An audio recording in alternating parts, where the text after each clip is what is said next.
하나님께서는 성경 말씀으로 우리를 부르시는 그 때가 참 많이 있습니다. 그래서 우리는 이것을 하나님이 우리를 부르시는 놀라운 초청 또한 위대한 초청이라고 이렇게 이야기를 합니다. 성경에 보면 이사야서에는 너희 목마른 자들아 물러나오라, 돈 없는 자도 오라, 너희는 와서 사 먹게 돈 없이 값없이 와서 포도주와 젖을 사라고 이렇게 말씀합니다.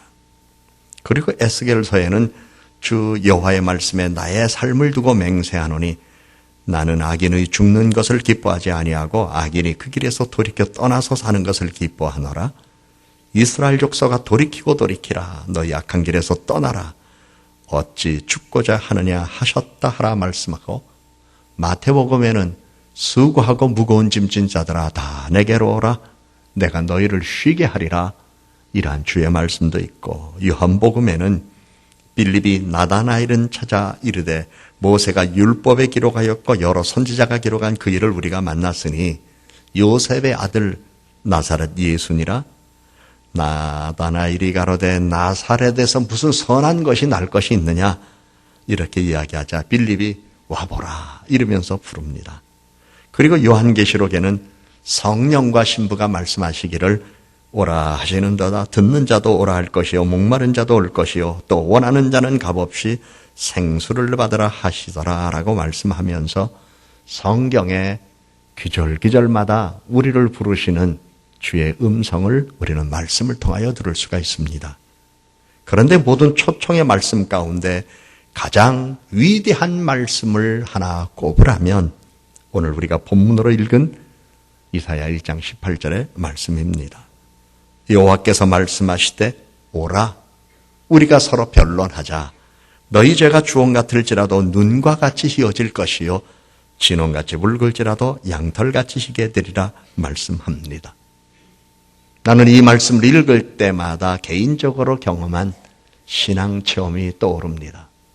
인생의 위기 가운데에서 금식하며 기도할 때에 우리 주님께서 제 기도를 들으시고 은혜를 베풀어 주셔서 나는 내 머리에 손을 얹고 하나님께 간절히 기도를 드렸는데 나의 마음 기쁨 속에 나는 이 성경 말씀을 평상시 암송한 것도 아니었는데 이 말씀이 떠오르면서 너의 죄가 주홍 같을지라도 눈과 같이 희어질 것이요. 옛날 성경에는 주홍같이라고 그랬습니다.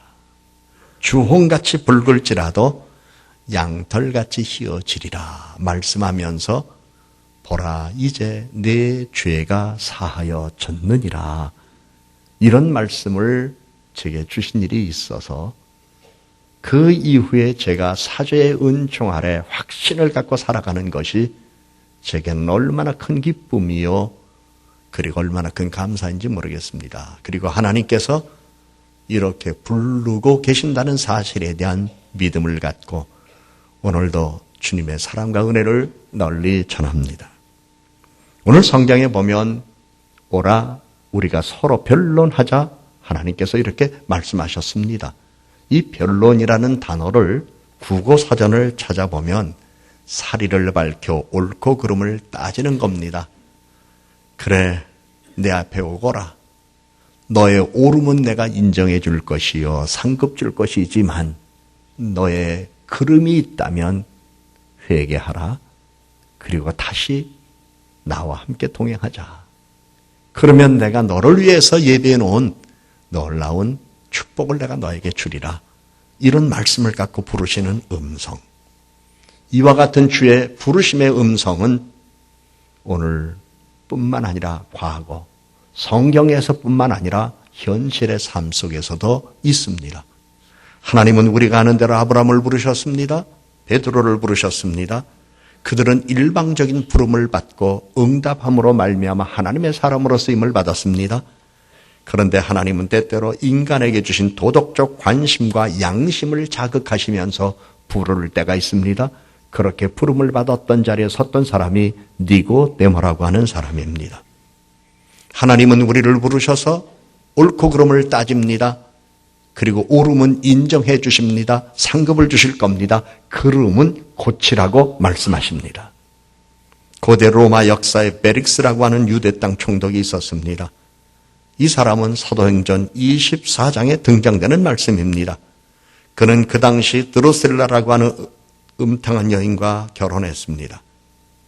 그런데 사도행전 24장 말씀에 보면 죄인으로 호송되는 사도 바울이 재판을 받으러 로마로 가게 되는 과정에 벨릭스 총독 앞에 서게 되었습니다. 여기에는 하나님께서 한 영혼을 구원하기를 원하는 하나님의 섭리도 있었습니다. 로마의 역사가 타키투스는 이러한 과정을 보면서 로마의 유대 총독 벨릭스는 탐욕스럽고 악독하고 사악하고 추악하고 음탕하였다. 그는 사도 바울이 전하는 복음에 대하여 관심을 갖고 재판받기 위해 호송되어 온 바울을 자기 앞으로 불렀지만 회개하지는 않았다. 그는 사도 바울이 그 자리에서 비유를 맞추지 아니하고 담대하게 공의와 절제하고 심판당할 일에 대한 그리스도의 말씀을 전하게 되었을 때에 바울이 이성적이고 합리적이고 도덕적으로 기록된 하나님의 말씀을 논리적으로 설명하며 그가 회개하고 예수님을 주님으로 영접하기를 원했지만 그는 무서워 떨기는 했고 양심의 찔림을 받아 고통을 당하면서도 그는 회개하지 않았다. 그는 두려워하기만 했다고 했습니다. 세상은 바르고 합리적인 것을 요구합니다. 그러기에 법과 규범을 만들었습니다. 규칙을 정했습니다. 그러나 바르고 합리적인 모든 것 가운데 하나님을 경외하는 거룩한 신앙이 가장 바르고 합리적인 것입니다. 예수 그리스도의 진리는 모든 사람을 자유하게 하면서 바르고 합리적 삶을 살지 못하는 부도덕한 사람에게는 가장 큰 제약이 됩니다. 언젠가 경찰에 아주 지위가 높은 분하고 함께하는 자리가 있었었는데 이분이 하는 말이 목사님, 저는 목사님 앞에만 있으면 떱니다. 그래요. 저희들은 죄인을 잡으러 다닐 때에 수갑을 갖고 다니기도 하고 때로는 권총도 갖고 다니기도 합니다. 그리고 법으로 죄인을 우리는 잡아옵니다. 그런데 목사님은 총을 들고 계신 것도 아니고 수갑을 휴대하고 계신 것도 아닙니다만 왜 제가 목사님 앞에서 떨어야 하는지를 잘 모르겠습니다. 그래서 제가 그분에게 이렇게 말씀드렸죠. 도덕적 양심과 거룩한 생활로 인하여 조명을 받으면서 찔리는 데가 있어서 그렇게 했겠지요. 비단 선생님뿐만 아니라 저 역시도 늘 하나님 앞에서 두렵고 떨리는 마음으로 살아가는 사람입니다. 그런데 우리의 죄를 고백하고 용서받으면 자유를 얻습니다. 마음이 평안해집니다. 나는 하나님이 아닙니다. 근데 목사인 제 앞에서 지금 뭔가 캥기고 떨리는 거 있다면 그것은 회개할 것이 있다는 증거입니다. 나는 그 고백 듣는 걸 원하지 않습니다. 들어야 할 이유도 없습니다. 그러나 우리 같이 기도하고 양심의 자유, 도덕적 자유를 얻으십시다. 제가 기도해 드릴 텐데 함께 기도하실까요? 예, 손 좀 내미십시오. 그리고 그분의 손을 맞잡고 테이블 위에서 함께 손을 잡고 하나님께 기도드렸습니다. 하나님, 우리는 지금 함께하는 자리에서 우리의 죄를 낱낱이 우리 입술로 고백하지 못하는 부끄러움은 있습니다. 그러나 주님께서 이 시간 침묵 속에서 영으로 하나님께 자백한 기도를 들으시고 죄를 용서해 주십시오. 그리고 용서받은 죄인으로 진리 안에서 자유로운 삶을 누리며 그리스도의 평강이 우리 마음에 있도록 축복해 주십시오. 저는 이 앞에 계신 분이 어떤 죄를 지었는지, 어떤 죄를 마음에 품고 있는지 내용을 알지 못합니다. 하나님은 아시죠? 그러나 용서해 주십시오. 예수 그리스도의 이름으로 기도드립니다. 아멘 했더니 그분도 아멘 하시고 눈가에 눈물이 흐르는 걸 보았습니다. 그리고 하시는 말씀이 목사님, 제 생에 이렇게 마음이 편한 적이 없었습니다. 여러분들은 진리 안에서 양심의 자유와 도덕적 자유와 영혼의 자유를 믿음 생활하면서 얼마나 경험해 보셨는지요.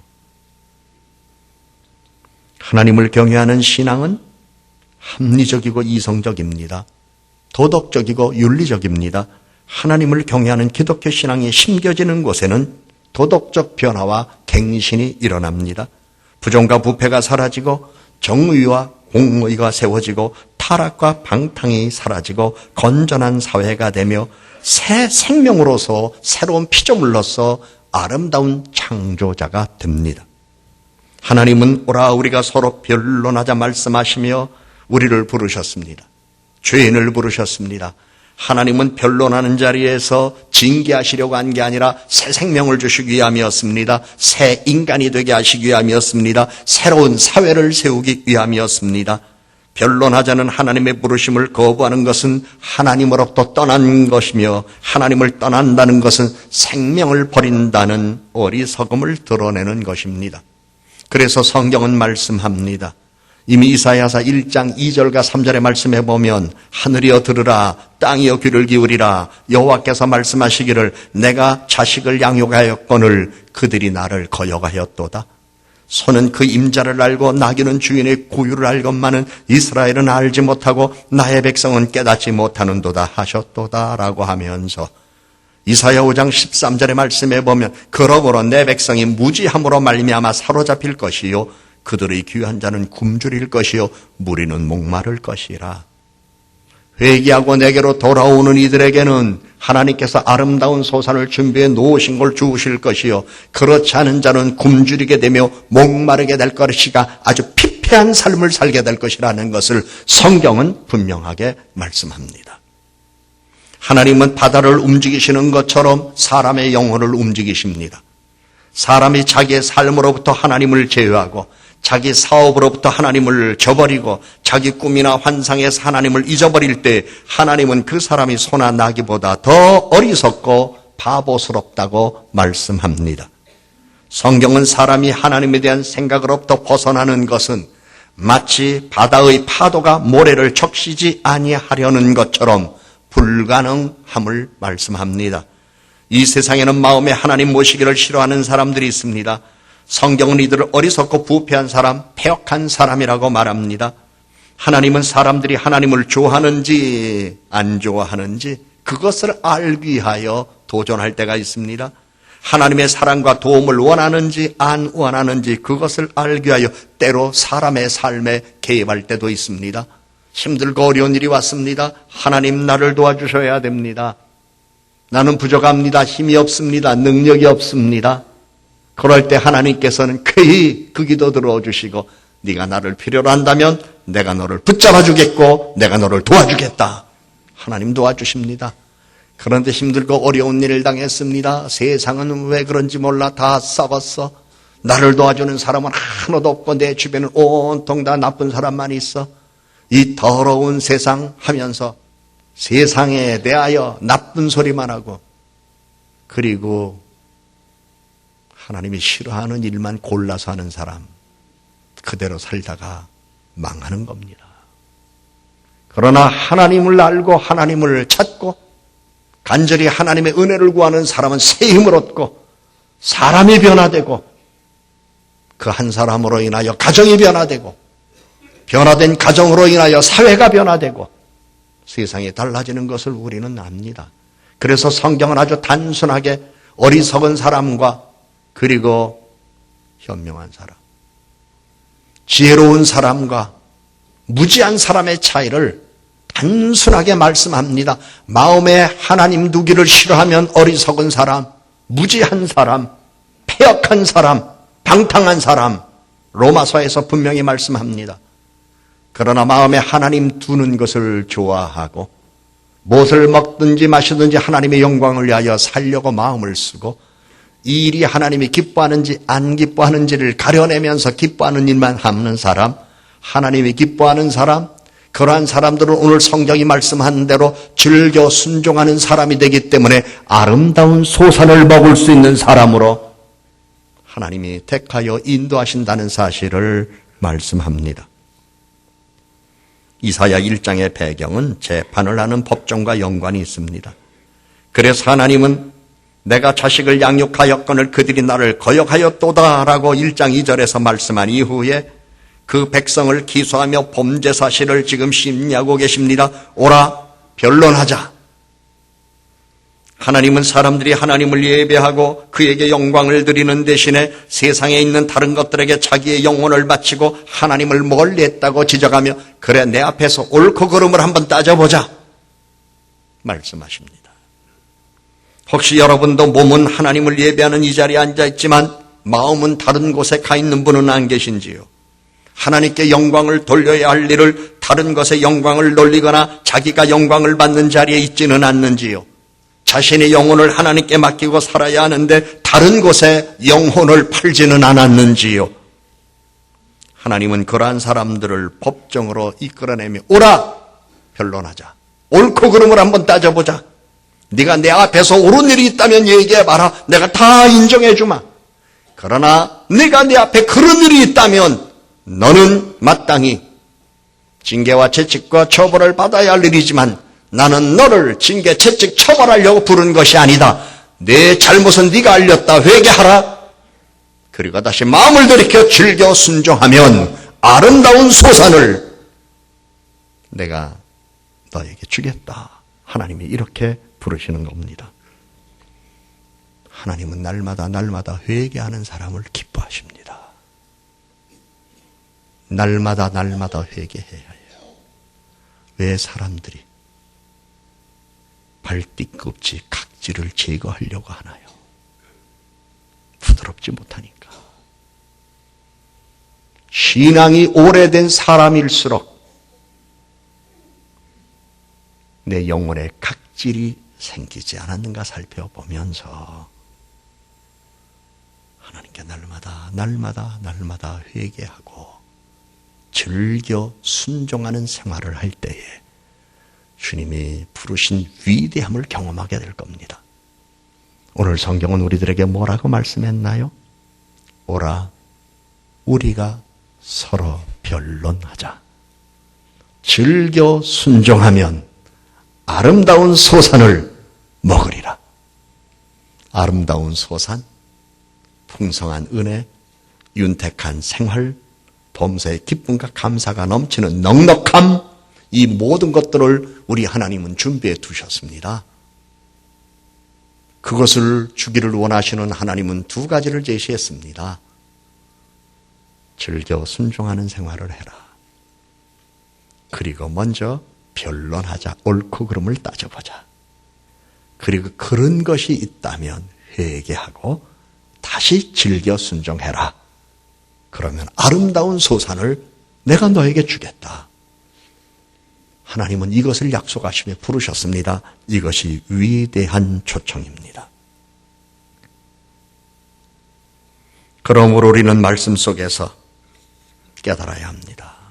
성경은 하나님의 기소는 용서로 변했고 하나님의 상한 마음과 실망은 사랑과 용서로 바뀌었습니다. 성경은 너희 죄가 주홍 같을지라도 눈과 같이 희어질 것이요 진홍같이 붉을지라도 양털같이 되리라. 오늘 우리 주님은 부르셨습니다.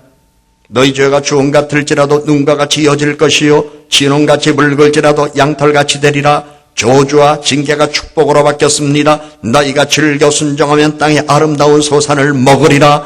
풍성한 은혜 안에 거하는 그 감사의 자리를 마련해 두시고 부르십니다. 사람은 누구나 하나님을 섬기고 경배하고 하나님께 기도하기 전에 먼저 하나님과 바른 만남과 관계를 이루어야 합니다. 자신의 행위와 소위를 살피며 잘못을 고백하여야 바른 만남이 이루어질 수 있습니다. 좀 전에 한 연인의 이야기를 했던 것처럼 미안해, 내가 잘못했어. 다시는 그렇게. 그래.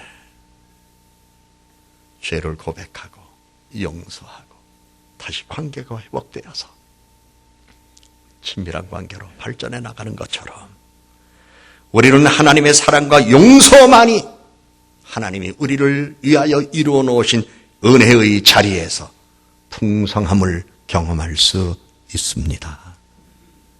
죄 가운데 사는 사람이 여호와의 존전에서 용납되는 방법이 있습니다. 회개입니다. 회개하면 하나님의 용서가 임합니다. 회개하면 회의 무거운 짐이 사라집니다. 그래서 성경은 말씀합니다.